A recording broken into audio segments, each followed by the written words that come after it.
Jadi laptop ini mungkin di generasinya dia satu-satunya laptop 2-in-1 yang masih upgradable, plus dia punya military grade, plus dia tersertifikasi rugged laptop. Serinya Fujitsu T939.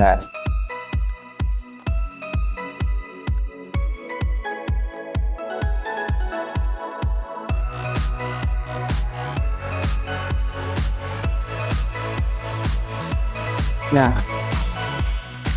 ini guys, logonya keren ya, kayak logo apa ya, Infinity kayaknya. Jadi ada logonya gini, kayak yang antara terlihat dan tidak. Permukaannya itu black dog, agak rubberized matte. Terus dia slim ya guys, laptopnya sama tangan saya masih tebelan tangan saya. Slim, 2-in-1. Terus nah ini ya bisa digeser, dia full gini jadi tablet, dikembalikan bisa, sisi satunya bisa, makanya dinamakan 2-in-1 laptop. Jadi dia nggak clamshell biasa, bisa jadi tablet. Nah, bodinya si Fujitsu ini temannya gini, wah manly banget ya. Terus belakangnya gini, ini stikernya masih asli ya guys, ini original bawaan dari sananya. Jadi di sini stiker serial number dan kawan-kawan, di sini juga ada. Di sini yang paling lengkap, lalu ini stiker sertifikasi dari pabriknya. Di bagian belakang dia military banget ya, solid, cowok banget. Ada 4 rubber feet, lalu kompartemennya sudah dipisah sama begitu. Ini keren karena nggak susah-susah harus buka satu laptop. Di sini adalah tempat SSD, lalu di sini adalah tempat RAM-nya, di sini baterai, dan laptop ini juga sudah military grade. Dia military grade 810G untuk ketinggian tertentu, untuk kelembapan tertentu, dan di lingkungan tertentu dia sudah gradingnya military. Dengan durabilitas, leadnya ini magnesium guys. Jadi bahannya magnesium, terus dikasih soft rubberized surface gini, tapi ini basicnya adalah magnesium. Terus magnesium housing juga, housing secara keseluruhan ini magnesium. Kalau bawahnya ini udah jelas magnesium, kuat dan durable dan ringan. Lalu di bagian samping kiri teman-teman bisa lihat di paling ujung ada colokan charger bullet yang round plug itu, yang kebawaan dari Fujitsu. Terus ada dancing tone lock juga, air fan-nya di sebelah kiri, jadi enak. Untuk yang pakai mouse di sebelah kanan, enak untuk penggunaan, dia nggak akan terbakar udara panas dan ruangan angin. Sebelahnya ada USB 3, audio combo jack, terus smart card reader. Smart card reader ini hanya dipakai untuk pengguna enterprise atau corporate ya. Jadi kalau untuk orang awam kayak kita sih nggak pakai. Di bagian depan sebelah kiri ada LED notifikasi yang dimarking masing-masing. Yang sebelah kiri untuk standby, lalu di sini untuk battery in, lalu sebelahnya untuk hard disk atau SSD activity. Di sebelahnya lagi ada wireless activity. Jadi keren nih, ketika laptop lid ditutup kita tetap tahu mana yang on mana yang off, atau ketika lidnya dibuka dan dipakai teman-teman bisa tahu dia lagi ngapain sih gitu loh. Ada di LED indikator di sini. Tulisannya polos, tidak ada apa-apa. Lalu sisi sebelah kanan yang paling dekat dengan user dan stylus guys, karena si Fujitsu ini bisa buat gambar-gambar dan dia support Wacom loh ya.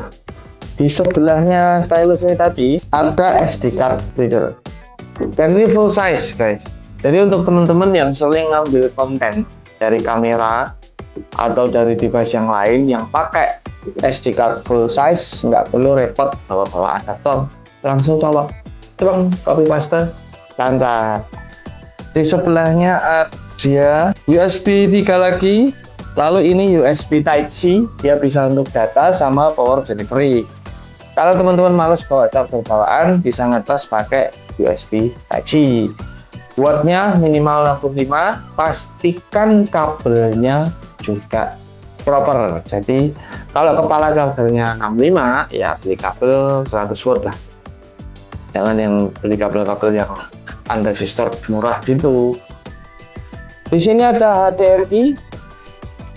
Buat teman-teman yang pakai monitor eksternal nyaman, berarti dia bisa 2 monitor eksternal karena di sini ada VGA guys. Nah, buat teman-teman yang masih punya monitor yang pakai VGA, don't worry, tetap bisa colok di sini dengan resolusi maksimal di VGA-nya yaitu Full HD 1920x1080. Di tengah-tengahnya ada slot RJ45 atau LAN. Wah, ini agak unik ya ini slotnya guys. Jadi dia harus ditarik, set, lalu dibuka. Sliding. Dapur pacunya apa aja untuk Fujitsu ini.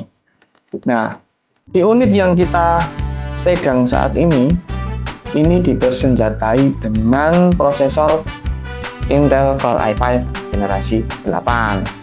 Dia generasinya 8 itu tipenya 8365U ya, jadi 4 core 8 thread karena hyper thread.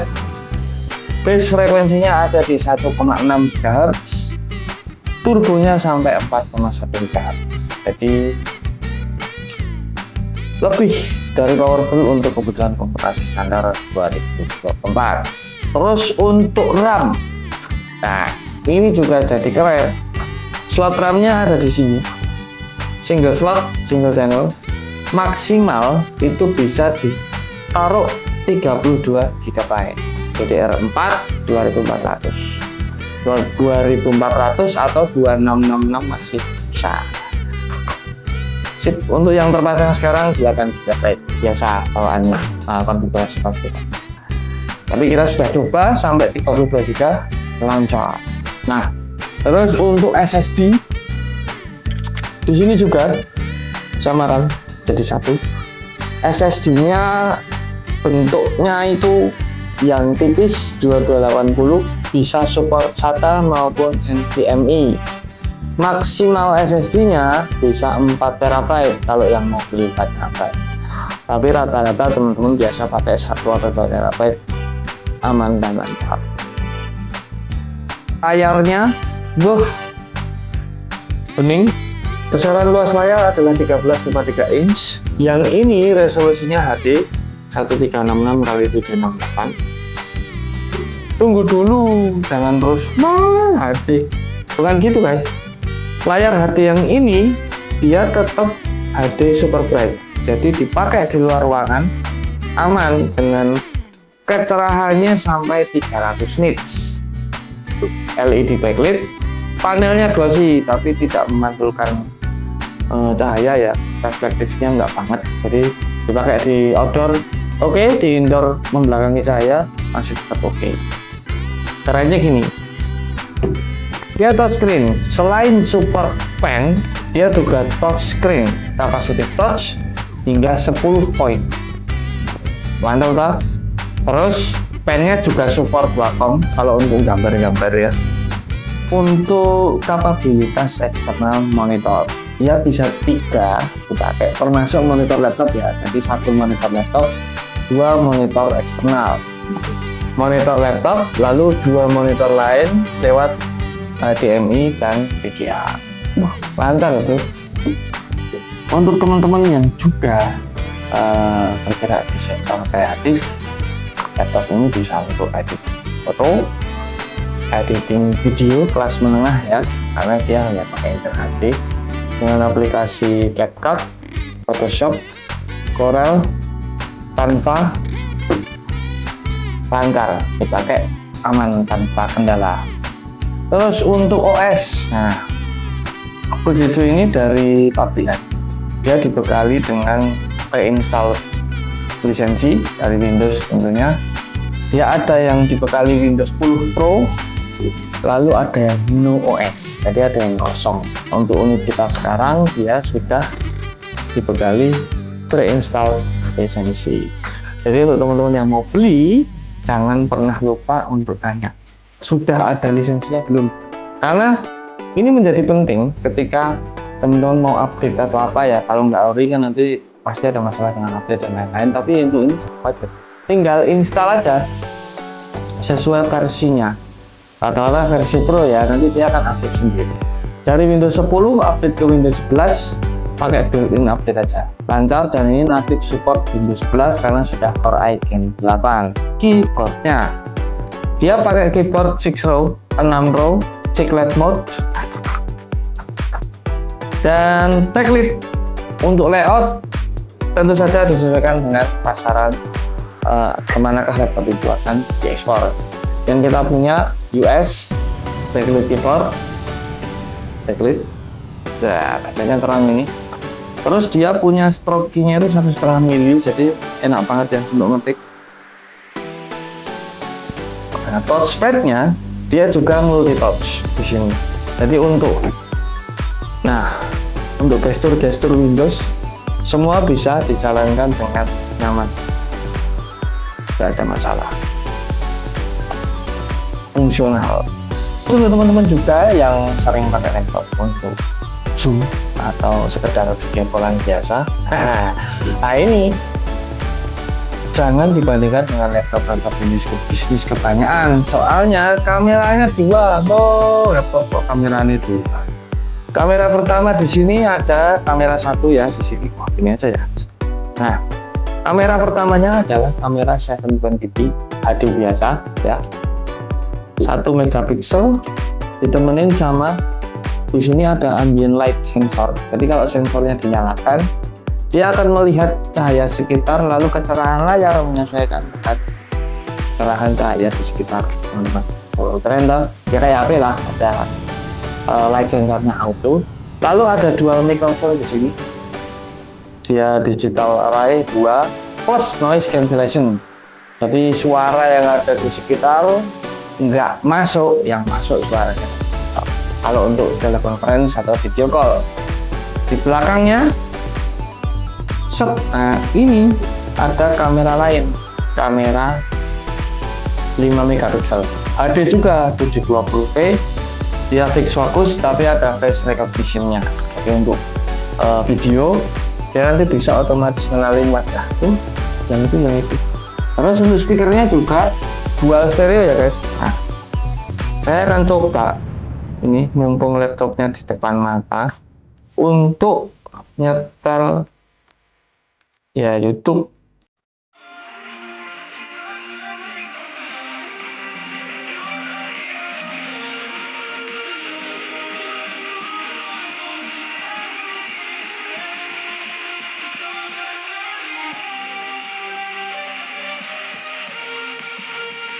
Nah, terus tadi sektor audio sudah, video sudah, display sudah, konektivitas T939 itu dibekali dengan WiFi dual band AC 9650.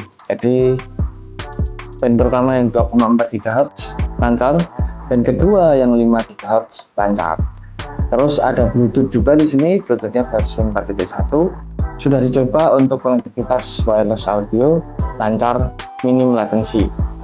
Terus teman-teman bisa pakai juga TWS, headphone wireless, tapi memang lebih nyaman pakai wired itu ya kalau untuk sound experience-nya, karena soalnya lebih jelas di situ. Untuk teman-teman yang butuh koneksi yang sangat stabil bisa pakai LAN, kalau hanya ada nyaman. Jadi semua konektivitas bisa diakomodir dengan baik. Terus ada beberapa sensor di laptop ini yang tidak umum karena tidak banyak ada di laptop brand lain maupun two-in-one yang lain. Jadi dia ada ambient light sensor untuk kecerahan cahaya otomatis, lalu ada magnetic sensor untuk tutup lid sama masuk ke sleep mode dan non sleep mode, lalu ada shock sensor. Nah itu khusus untuk ketika laptop ini jatuh ketika dia masih nyala atau masih on. Lalu ada kompas juga. Nah kompas ini dijoinkan dengan magnetic sensor, bisa dibuka di Windows Maps. Windows Maps ya built-in, jadi bisa untuk navigasi juga selama terkoneksi dengan WiFi. Oh ya, untuk teman-teman yang mau memaksimalkan fitur quick charge-nya, jadi dia bisa nge-charge quick charge dari 0 ke 80% hanya dalam waktu kurang dari 1 jam. Teman-teman harus pakai charger originalnya ya, bawahnya itu, jadi harus lewat di sini. Kalau pakai Type C belum bisa support charge, hanya yang aplikasi.